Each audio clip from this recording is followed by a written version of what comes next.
Lord Boxman is the black sheep among his peers. This is first established with Professor Venomous's initial distaste towards him, and the later reactions he gets when he unexpectedly shows up at Billiam Milliam's villain yacht party. The only kinds of relationships Boxman has with other villains amount to strictly business transactions to create their robot minions. The shareholders that directly fund Boxmore are especially skeptic of Boxman's Destroy the Plaza side venture, and see this as a misguided Snidely Whiplash-esque escapade. He's just a Saturday morning cartoon villain, and they're the respectable big leagues. When Boxman funnels so much time, effort, energy, and resources towards the Plaza attacks, it takes precious time away from robot production, the one thing he does they consider valuable or worthwhile. They threaten to cut off their support if Boxman's production doesn't increase, and then gladly replace him with Daryl when the opportunity arises. Daryl fits the exact mold they need for a CEO. He focuses exclusively on production. There's no respect. There's no interest in or concern for Lord Boxman as an individual. The dislike is mutual. Of course Boxman doesn't get along with other villains. Most of the known names and faces on screen hold the purse strings, and, by extension, the fate of Boxman's entire operation. He feels like he has to put on his best face and performance to keep his business afloat. Without Boxmore, he seemingly has nothing and loses everything material. After Boxman was fired by the shareholders, he becomes absolutely depressed and floats around for a while until Venomous finds him in his trash can. As much as he hates answering to corporate interests, he's locked in as a robot manufacturer. As much as an average Joe is stuck at a 9-to-5 job because of bills, a mortgage, and most frustratingly, how easily someone can fall into the trappings of letting a job define their self-worth or sense of self. When Professor Venomous gets introduced, he's partly in Boxman's mental bucket of shareholder/necessary business relationships. Boxman goes to great lengths to hide KO, Rad, and Enid after accidentally booking his business dinner on the same night as an Antagonize the Plaza event. He's scared that his hobby would dissuade Venomous from buying any more of his robots and break their already tenuous business deal. Instead, Venomous starts to see Boxman through literal rose-tinted glasses and becomes interested in Boxman's ongoing Plaza rivalry, but uses the robots as a continued excuse to check in again on this weird, intriguing man. Another interesting precedent is that Boxman is more fond of Venomous from the jump. When interacting with his other business partners, Boxman is over the top and eager to please in video calls and plays the oblivious idiot in casual settings. But behind closed doors, he's bitter towards them. Boxman won't hug his own children and scoffs at open displays of affection. Yet he wants to touch or hug Venomous as often as he can reasonably get away with. Part of his behavior is the same eager-to-please facade he gives other interested business parties, but the bigger part is a legitimate interest in developing a more personal relationship with Venomous. The pink shoujo sparkles and elevator eyes Boxman has for Venomous are a blatant indicator he finds him attractive. That's a surprisingly huge part of what kicks off his interest. Look at how he reacts to Dr. Blight in the Captain Planet crossover. Boxman initially shows skepticism and disinterest towards her crazy plans, but the second she flirts with him, the switch flips.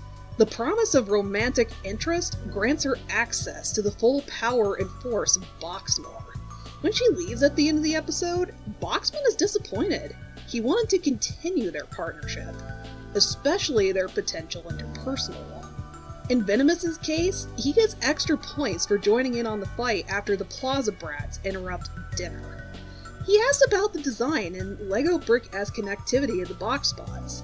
He's not above participating in the Saturday morning cartoon skirmish. Rather, he misses that kind of fight and yearns to experience more exploits like it. Venomous is the only on-screen character outside of Boxman's kids that shows a willingness to listen to, try to understand, and engage with Boxman in a more personable, intimate way.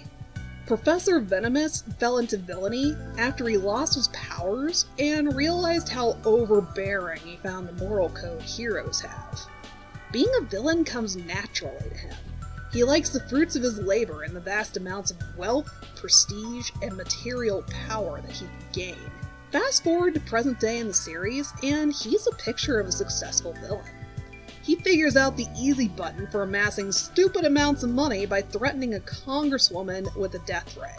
He sought out for deals involving his scientific prowess. He's respected and liked among other villains to the point he's invited to villains' parties. Though, while he has a comfortable position, he's become jaded. Enter Lord Boxman.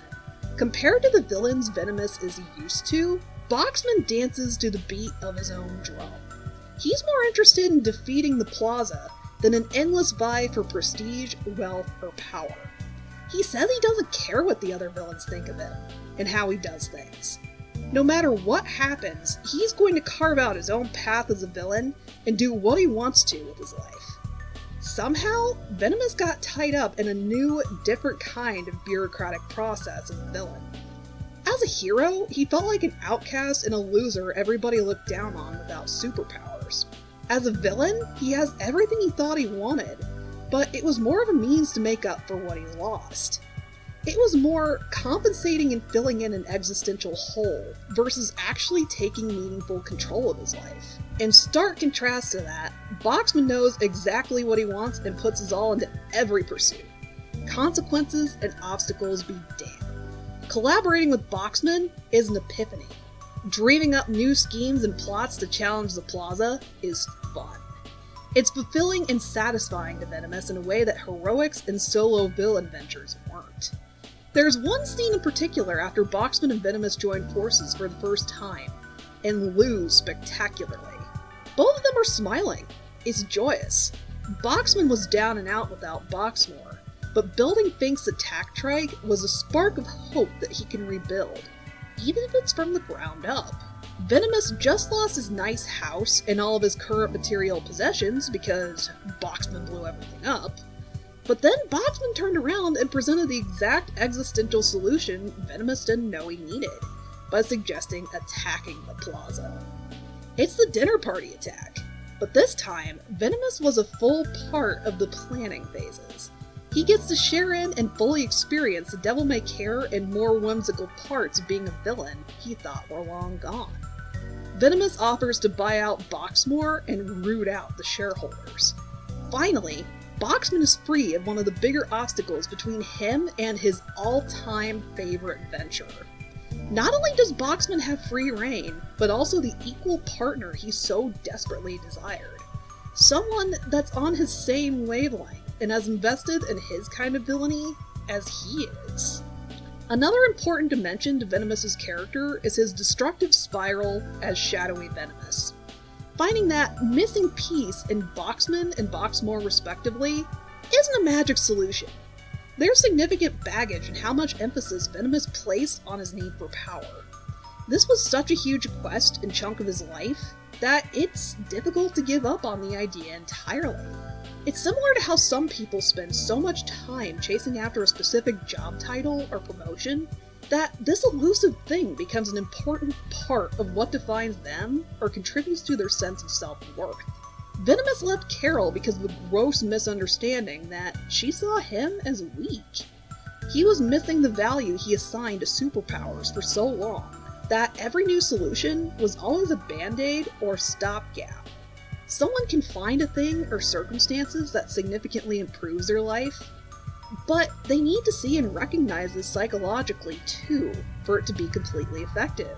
In other words, Venomous needed to recognize the real-time changes and results from joining Boxmore, then figure out how to weigh these continued changes with his own self-discovery or improvement. Boxman started improving on becoming a more proactive parent. Unfortunately, Venomous started getting lost in his own head and pulling away from his other responsibilities or general life. A change as big as a new partner, surroundings, and blended family would be enough to kickstart depression, especially because Venomous hadn't appropriately addressed why he needed this abstract concept of what it meant to be the most powerful being. Success and self-actualization weren't included in the previous accolades he achieved as a villain. It wasn't obvious and forthcoming with Boxman either. The lack of introspection and vulnerable talks with Boxman or anyone else is exactly what led to the wind-up and eventual, "I'll destroy everything," if it means getting rid of the years of resentment and frustration. Both Venomous and Boxman have some sort of adult trapped in this shitty corporate world element to their character writing. In a nutshell, Boxman struggles with the existential threat of losing who he is to one specific job he performs. Venomous finds villainy gratifying as more of a hobby or extracurricular activity versus a full-time job.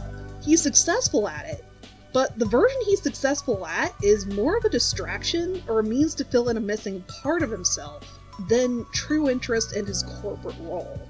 Boxman's approach to villainy is considered juvenile and worthless. Venomous still loves villainy, but he wants the freedom to have fun and go all out without worrying about reputation or meeting the specific standards that comes with his current position.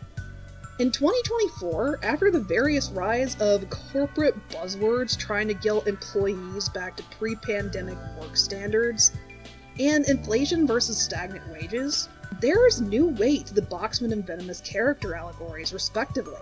These two are that success story of Boxman giving the middle finger to a crappy boss, and Venomous making that leap of faith from an empty, soul-sucking job to the more wild, out-of-pocket thing. Venomous's ill-obtained funds becomes that treasured pile of fuck you money that so many people dream about having and using to take a risk on something personally and meaningfully valuable to them, or just having a window of opportunity to enjoy life the way they want to, without having to worry about bills and necessities. More importantly though, while they describe themselves as business partners, it's two single, lonely men building a life and trying to healthfully blend their families together. Part of this life is making space for someone new that makes the other man want to work on becoming a better, more thoughtful person. Regardless of where a person sits in their job hunt, or even at the height of personal achievement, the most important part is the support network that they come home to or regularly interact with. Thematically, Boxman and Venomous are the opposite side of the coin to the more straightforward found family KO builds and maintains. It's a reminder that no one has to be lonely. They can and will find someone that brings meaningful, valuable things to their life. Someone that makes them want to change and grow. While this is about an explicitly romantic pair, the message applies whether that hypothetical person and relationship is romantic, platonic, or a new addition to a found family.